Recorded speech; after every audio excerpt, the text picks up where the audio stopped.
সিঙ্গাপুরের বিপক্ষে বাংলাদেশের ম্যাচটিকে বলা হচ্ছিল ফুটবলের বাকবদলের উপলক্ষ। উৎসবে রং নেওয়া ম্যাচটিতে বাংলাদেশ হেরে যায় 2-1 গোলে। সে হার নিয়ে রাতে টিম হোটেল ছাড়েন অনেক ফুটবলার। তবে 11 জুন বুধবার সকালে ঢাকা ছেড়েছেন হামজা চৌধুরী ও সামিদ সোম। সকাল 6:45টার টার্কিশ এয়ারলাইন্সের একই ফ্লাইটে ঢাকা ত্যাগ করেন দুই তারকা। তুরস্কতে হবে দুজনের যাত্রা বিরতি। এরপর হামজার গন্তব্য ইংল্যান্ড আর সামিতের গন্তব্য কানাডা।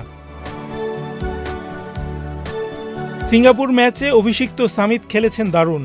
দল হারলেও নিজেকে মেলে ধরার তৃপ্তি নিয়ে ঢাকা ছাড়েন তিনি। দিনের আরেক ফ্লাইটে ঢাকা ছাড়ার কথা হামজার বাবা মার। ক্যাবরেরার দল নির্বাচন নিয়ে ছিল বিতর্ক। সিঙ্গাপুরের বিপক্ষে ভুটান ম্যাচের একাদশ থেকে 3টি পরিবর্তন আনেন তিনি। এ নিয়ে দলের মধ্যে ছিল ফিসফাস। সরাসরি স্বীকার না করলেও দলের ম্যানেজার কোচের নিজস্ব কৌশল উল্লেখ করে এড়িয়ে যান। সন্তান সম্ভাবা স্ত্রীর পাশে থাকতে ঢাকা ছাড়ার কথা রয়েছে কোচ ক্যাবরেরার। তার 2 সহকারী ও গোলকিপার কোচ কবে যাবেন তা এখনও ঠিক হয়নি। এদিকে সিঙ্গাপুর ম্যাচ শুরুর ঠিক আগে জাতীয় দলের ভারপ্রাপ্ত অধিনায়ক তপু বর্মনের হাতে দেখা যায় একটি প্ল্যাকার্ড। তাতে লেখা তামিম নিখোঁজ। প্রায় 1 মাস ধরে নিখোঁজ যাত্রাবাড়ী জেলার পাংশা উপজেলার এই স্কুল ছাত্র। আন্তর্জাতিক ম্যাচে এমন বার্তা কেন?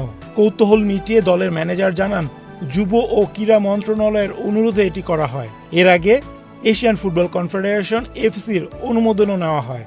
ফলে দলের কোনো সমস্যা হবে না বলে জানান তিনি। ভুটান ও সিঙ্গাপুর ম্যাচের জন্য প্রস্তুতি ক্যাম্প শেষ। হোটেল কক্ষগুলো ফাঁকা হয়ে গেছে। ফুটবলাররা ফিরে গেছেন যার যার আপন ঠিকানায়। আপাতত কোনো ঘরোয়া প্রতিযোগিতাও নেই। শুধু নতুন মৌসুমের জন্য শুরু হয়ে গেছে ফুটবলার নিবন্ধন প্রক্রিয়া। জাতীয় দলের পরবর্তী ম্যাচ আগামী অক্টোবরের এশিয়ান কাপ বাছাইয়ের 3য় ও 4র্থ ম্যাচ। প্রতিপক্ষ হংকং। একটি ঢাকায়, অন্যটি হংকংয়ে। তার আগ পর্যন্ত জাতীয় দলের কোনো ক্যাম্প নেই। আপাতত বিদায় বেলায় হামজা সামিদ বলে গেছেন দেখা হবে অক্টোবরে। সে কথায় রয়েছে এক ধরনের অপেক্ষা। আবার দেখা হবে, আবার পরা হবে দেশের জার্সি, আবার তারা লড়াইয়ে নামবেন দেশের জন্য। এবার আর হতাশা নয়, চাইবেন জয়কে সঙ্গী করতে। রায়হান রাসেল, বাংলাদেশ প্রতিদিন।